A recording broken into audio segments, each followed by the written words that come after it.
বর্ষা শুরুর আগেই আতঙ্ক, ফের নতুন করে নদী ভাঙনের আতঙ্ক কোচবিহারের তুফানগঞ্জ ২ নম্বর ব্লকের ফলিমারি গ্রাম পঞ্চায়েতের পূর্ব ফলিমারি এলাকায়। পাহাড়ে একটানা বৃষ্টি হতেই উত্তরবঙ্গের বিভিন্ন নদীগুলিতে বেড়েছে জলস্তর। ফলিমারি গ্রাম পঞ্চায়েত ও ব্লক এমনকি জেলা থেকেও গোটা পূর্ব ফলিমারি গ্রামকে বিচ্ছিন্ন করে রেখেছে সংকোষ নদী। নদী ভাঙন প্রতিরোধে গ্রামবাসীদের দীর্ঘ আন্দোলনের ফলেও এখনও এলাকায় বাঁধ নির্মাণ হয়নি।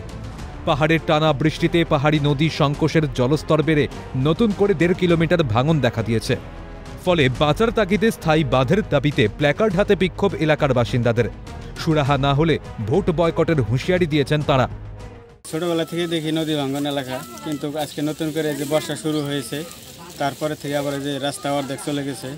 আমরা সরকারের কাছে এটাই দাবি জানাই যে আমাদের নদী বাঁধের একটা ব্যবস্থা করে দেখ, না হলে আমরা সামনের দিনে যে ২৬শে নির্বাচন বিধানসভা, এই নির্বাচনে আমরা ভোট বয়কটের ডাক দেব। এই এলাকায় সংকোষ নদী ভাঙন সমস্যা দীর্ঘদিনের। অতীতে বহু কৃষি জমি সহ বসত বাটে তলিয়ে গিয়েছে নদী গর্ভে। সংকোষ নদী যেভাবে ক্রমশ বসতের দিকে এগিয়ে আসছে তাতে শেষ সম্বলও নিশ্চিহ্ন হওয়ার পথে। স্থানীয়দের অভিযোগ, নদী ভাঙন সমস্যায় স্থানীয় গ্রাম পঞ্চায়েত থেকে বিডিও অফিস এমনকি সেচ দপ্তরেও অভিযোগ জানিয়ে মেলেনি সমাধান। অনেকবার জানা হয়েছে, বিডিও অফিসে ডেপুটেশন দেওয়া হয়েছে, আপনার গ্রাম পঞ্চায়েত বা প্রধানের কাছে অনেকবার জানানো হয়েছে। আমরা কুচবিহারও গিয়েছিলাম, অনেক টাকা পয়সা খরচা করে গরিব দুঃখী মানুষের কাছ থেকে টাকা কালেকশন করে নিয়ে, তো তাও কোনো সুরাহা পাইনি। আমরা এখনো কয়েকবার জানিয়েছি, অঞ্চলে ব্লকে জানিয়েছি, তারপরে কোনো কুচবিহারও গেছিল, অনেক সাধারণ লোক গেছিল যে জানিয়েছে, কিন্তু কোনো আমরা সুরাহা পাইনি। মানে কি চাচ্ছেন এখন? এখন আমরা চাই যাতে নদী ভাঙনটা বন্ধ হয়, একটা বানের ব্যবস্থা করে দিই। ভাঙতে তো শেষই, এখন বাল বাচ্চা নিয়ে যে আমরা এখন একটু বসত বাড়ি করে খামো, সেই জায়গাটুকু তো নাই, যাওয়ার জন্য রাস্তাঘাট নাই, বাল বাচ্চা যে স্কুল ঘাট পড়বো সেই জায়গার ব্যবস্থা নাই, তাহলে কিভাবে আমরা এইভাবে বসত করি? তাহলে আমরা সরকার কাছে আবেদন জানাইছি, আমাদের এই নদী ভাঙনের জন্য বাল বাচ্চার সুখ সুবিধার জন্য আমরা একটু আবেদন জানাইছি। এগুলো তো শুনে না সরকারে, এই যে প্রধানের কাছে জানাইছি, তার উপর মহলে যাও জানানো হয়েছে, কিচ্ছু করতেছে না এরা। তাহলে আতঙ্কিত বাসিন্দাদের আরও অভিযোগ, নতুন করে ভাঙনের ফলে ইতিমধ্যেই গ্রামে যাতায়াতের একমাত্র রাস্তাটুকুও নদীগর্ভে বিলীন হওয়ার পথে। প্রশাসনের তরফে অতীতে কয়েকবার দেখা গেলেও কাজের কাজ কিছুই হয়নি বলে অভিযোগ।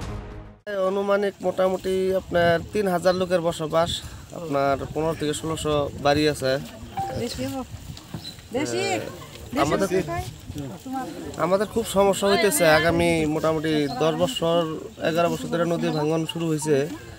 তো এখন দেখা যাইতেছে আমাদের যে একটা রাস্তাই আছে এখান থেকে আসাম বা আমাদের উপার জিপিতে যাওয়ার, সেই রাস্তাটাও আধা চলে গেছে। মোটামুটি আর ১ সপ্তাহ হইলে আর সবটুকু যাবে।